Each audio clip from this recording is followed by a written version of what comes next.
Hello, and welcome to the Digital CxO podcast. I'm Amanda Razani, and I'm excited to be here today with German Soto Sanchez, the Chief Strategy Officer of Broadridge. How are you doing? I'm doing well, Amanda, and thank you for having me. Glad to have you on our show. So first, can you share a little bit of information about Broadridge? What are the services that are provided? And then maybe your background, please. Sure, no problem. So Broadridge is a global fintech. It's a company that's a member of the S&P 500. We're a $25 billion company. We have about 15,000 associates on a global basis. In terms of what we do, we essentially power investing, governance, and communications.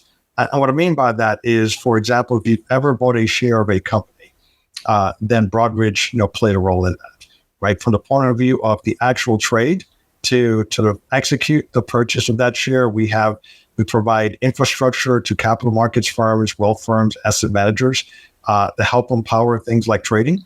And then once you own the share, if you receive a prospectus, or an annual report or semi-annual report, our communication solutions provide, those types of communications for you, even things like virtual shareholder meetings. And then, if you ever voted as part of the governance process of being a shareholder, a proxy statement, for example, we also help facilitate that, right? So we really cover sort of the process of, investing, communications, and governance, through that cycle. And that's the critical role that we play. Just for a little bit of perspective on that from a stats point of view, so we process billions of communications per year as a result of that. We process around 10 trillion of fixed income and equity trades per day. And on top of that, from a wealth perspective, for example, about 30% of wealth advisors in North America leverage our platform in some capacity. So it's very far-reaching, perspective that we have across the global financial markets. Interesting. Thank you for sharing. So we're going to talk today about your recent digital transformation and next gen survey that you conducted. Can you share a little bit about what led y'all to conduct this survey? What was the reasoning behind it? And then we can start talking about some of the results. Yeah, sure. So the survey, really helps us get a sense around our customer base and how our customers are thinking about transformation. As I mentioned beforehand, we're very much invested in sort of powering investing, communications, and governance. And part of the way we do that is we provide platforms and infrastructure that our customers leverage. And these are platforms and infrastructure that go hand in hand with helping our customers sort of digitize, right, to transform themselves, digitally. And so from that perspective, as we thought about sort of what are the trends that are driving our customers' ability to invest and latch on to digitization, that was part of the nexus of what the survey came from. And so we do the survey annually. And the way we conduct the survey is we do have a wide sample of companies that participate on a global basis. Typically we look at, close to 500 companies, C-level and senior executives across these companies, multiple countries, and try to get a sense of how are they stack up against a set of markers, right? We look at it as 10 different dimensions that we think are very critical for digital transformation.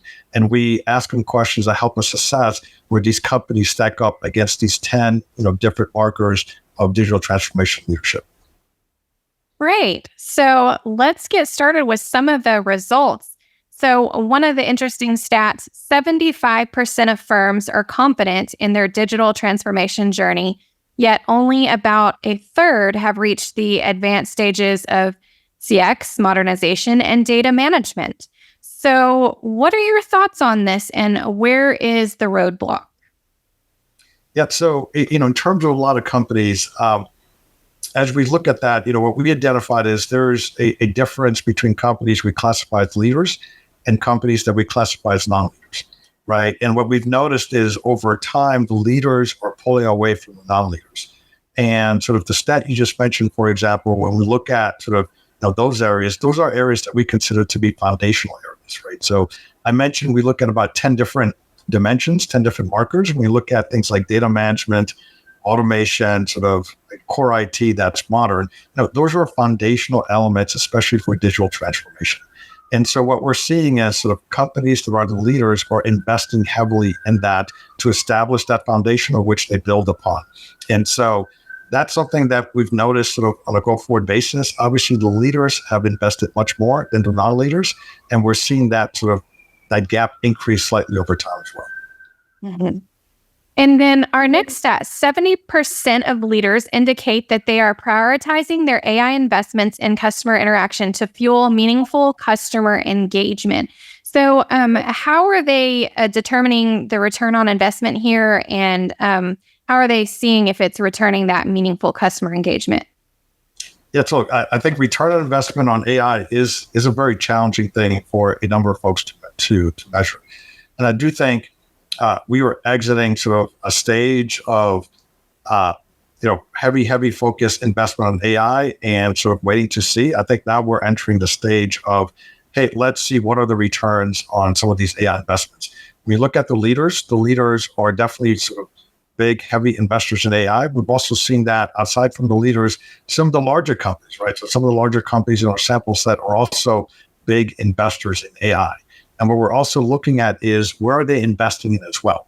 And so some of these, heavy investors in AI are very much focused on front office. What does that mean? It means that they're focused on areas that are interacting directly with the customers versus things that represent more back office or middle office type operations. So they're focused on sort of customer interaction activities. They're focused on activities that relate to customer onboarding, for example, or activities around service or sales and marketing. And the reason that really matters is that you can get sort of pretty instantaneous feedback in terms of the impact, that use of AI in these areas is having, whether it's sort of enhanced customer experience or you're generating more sales, more revenue, or more satisfied customers overall. And so we're seeing the investments go in those areas. And I think those are some of the areas where you start to see some of the initial benefits overall. I think as time passes by, you'll see more front office, but you're going to start to see a little bit more in the middle and the back office, right? Those are areas that touch upon things like risk or operations or compliance. And eventually you'll see it in other areas like security or training, et cetera, which will be more sort of around corporate or IT priorities as well. And of course, we're hearing a lot about the AI implementation, but did your survey touch on other technologies that business leaders are trying to harness or implement? Absolutely. And so AI is one. So we also looked at sort of what folks would consider to be next gen technologies, right? And around sort of these next generation technologies, like which are the ones that people are very, very much focused on. So one example I'll highlight in regards to next gen technology is blockchain or distributed ledger. And so there we see sort of a number of folks expressing sort of interest and activity in the area of distributed ledger. And so, that's one of the key sort of areas of emerging technology that comes up. But other areas that have come up as well include folks looking at things like quantum computing, for example, is another area that has come up. I think that one is a little bit further down the road. I think AI, Gen AI is at the top. We're seeing sort of other emerging things such as quantum, that other sort of things on the horizon, such as what we mentioned around, quantum, et cetera, as well. What are some other key takeaways from that survey that you can share? Any other important stats that came from that survey? Yeah, look, I think fundamentally, it's very important to get engaged, right? It's very important to be active. And the proof is here, right? Companies that invest are likely to reap the benefits and become more mature and become leaders in digital transformation. And digital transformation is something that then allows you to provide sort of a much more compelling offering to your customers. And what I mean by that, look, engaging doesn't just have to be sort of investing sort of huge sums of dollars. And I think that's something that comes out very clear. I think, you have companies that you could not just invest, but you can experiment. And you can experiment. It doesn't have to take a lot to experiment. Some of the companies, for example, in blockchain that have experimented in blockchain, these are companies that essentially started off with something as simple as minting Bitcoin. It doesn't take a significant budget to do that. But once you experiment, you start to get a sense of what this entails. You also start to learn about it, and you have people that start to learn about it as well, because we have to build up that talent base.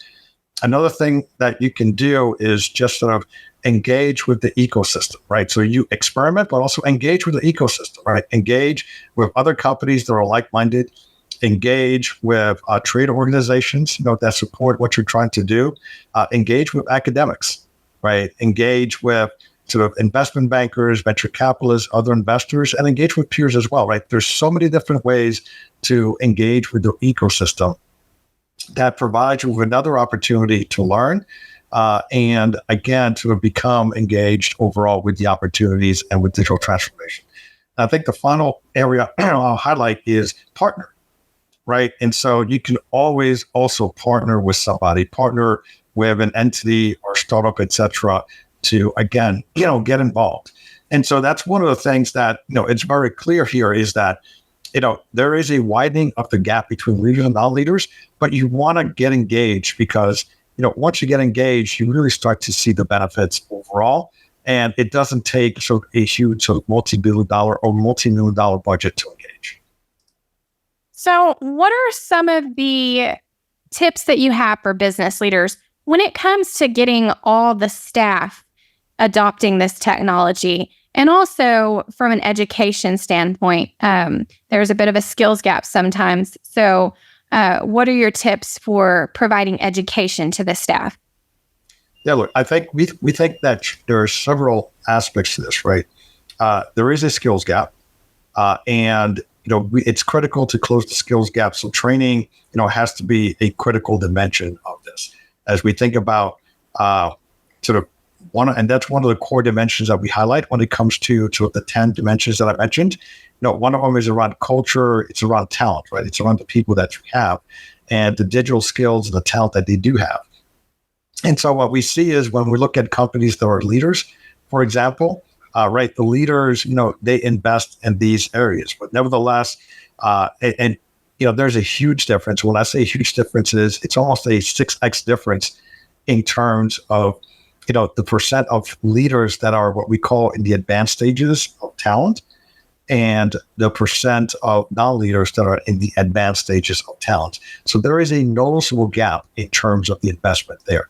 And, what we encourage everyone to do again is it just takes a little start, right? So a number of companies that we have observed is they start training at the top, right? And then so they disseminate from the top to the next layer and the next layer and the next layer, right? And you pick up the evangelists along the way who can then further evangelize some of these emerging technologies and this training to other people, organizations. The reason that really matters is because that also helps you identify use cases, right? And as you identify use cases and those people are evangelizing it, they can then mobilize the more junior ranks, to be active and engaged in that. And so it's very critical. We've seen a number of firms that really pursue that, which is let's make sure we get the buy-in from the top. You have the buy-in at the bottom, and sometimes you have very enthusiastic junior people that are embracing these emerging technologies, that are embracing AI, that are embracing blockchain, that are interested in quantum. But if they're the only ones that are interested, it's not going to be significant traction that you need. So you do have a little bit bottoms up, but you really need some top-down evangelization as well. Awesome. So if there was one final thought that you could leave our audience with today, what would that be? I think it's one of the things that, was very noticeable in terms of our survey is around customer obsession. And what I mean by that is I think in the past, there's always been significant focus on we want to be efficient, we want to be very cost-centric, et cetera. What we're seeing now is in order to better serve your customers, you have to be advanced when it comes to creating a seamless digital experience for your customers, right? Customers are now looking to engage, right? And so how is it that you better engage your customers, right? And that's the next frontier of providing your customers a richer experience. And that's where digital transformation comes in, right? Digital transformation comes in because when you think about what does it take to provide our customers with that next level client experience, oh, wait a second. That's really hard to do unless we transform ourselves because the way we've normally been doing it, it's not going to cut it. And so We don't want it to be lost in all of this, that fundamentally it comes down to the customers and the kind of experience that they want. And a great way to highlight this is, as we all emerge from the pandemic, right? The pandemic let us realize that sort of digital transformation was needed, especially as the channels of interaction were changing. You went from what was sort of a brick and mortar world into a virtual world, different channels of interaction that for companies that were not digitally ready, was very difficult, right? And that's the same thing with digital transformation as a whole. Fundamentally, we're talking about our customers and how do we orient ourselves against sort of these 10 markers of success when it comes to digital transformation to better serve our customers. So let's just not lose sight on customer needs and what our customers want. Yeah, absolutely. And those needs are only increasing in this digital world. They expect a lot more than they used to. Exactly. Yeah. Well, thank you so much for coming on our podcast today and sharing your insights and the results of the survey. And I want to thank our audience also for tuning in. Let us know what interested you the most from this conversation and have a wonderful day. Thanks again.